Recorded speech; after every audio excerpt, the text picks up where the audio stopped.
सालेपट लॻ ॻोठ बचल भमरो में केतिरा ई घर पाणीअ हेठि अची विया। माण्हू चौपाए माल समेत फाथल आहिनि। वधीक पेश आहे SS न्यूज़ जे रिपोर्टर नवाब मीराणी जी हीअ रिपोर्ट। असां मौजूद आहियूं सालियापट तालुके जे ॻोठ मोहम्मद बचल भमरो में। हिन वक़्त भी मलान जा घर जेके आहिनि नारे साइड उहे पाणीअ जे लिपेट हेठि आयल आहिनि ऐं हुन ॾांहुं शहरी रस्ता आहिनि बिल्कुलु कटियल आहिनि। हिन महिल बि माल ऐं संदसि नंढड़ा बच्चा आहिनि उहे बि बीमारीअ जे वर चढ़ी विया आहिनि ऐं हिन वक़्त बि खुलियल आसमान वेठल जेके हुननि जा घर या पट थी विया आहिनि पर हुननि खे हिन वक़्त निकिरण जी जाइ न आहे।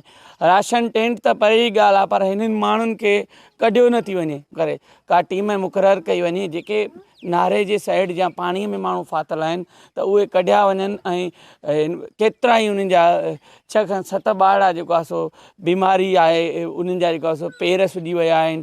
असां उन्हनि सां बीठा आहियूं उन्हनि सां ॻाल्हायूं था ॾिसूं उन्हनि जो छा चवणु आहे। पानी हेॾो पानी होॾो असां पाणी मुसीबत में वेठा आहियूं।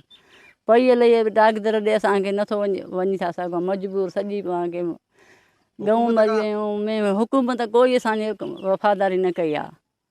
पानी सेठ में जया बार बचा बीमार माल मरी गया तकलीफ़ अची आहे कोई भी ना आयो आहे तपेदार मुख्तियारकार या को अहिड़ो को जेको असांजी संभाल करे।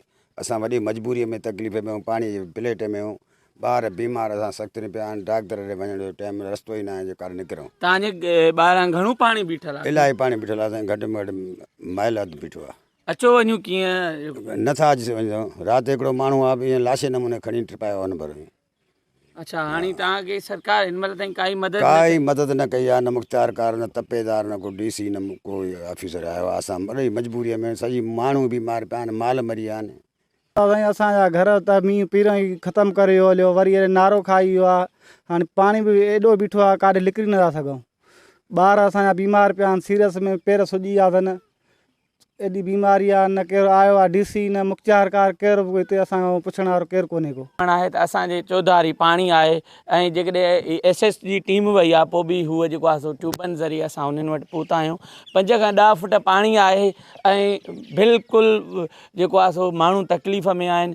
हिननि जी मदद कई वञे हिननि खे ॿाहिरि कढियो वञे। ही माण्हू बिल्कुलु फाथल आहिनि। मुख्तियारकार सालियापट खे बि इहा खपे त हिननि माण्हुनि जी मदद करणु वञे। कैमरामैन टीम सां गॾु नवाब मीराणी SS न्यूज़ सालियापट।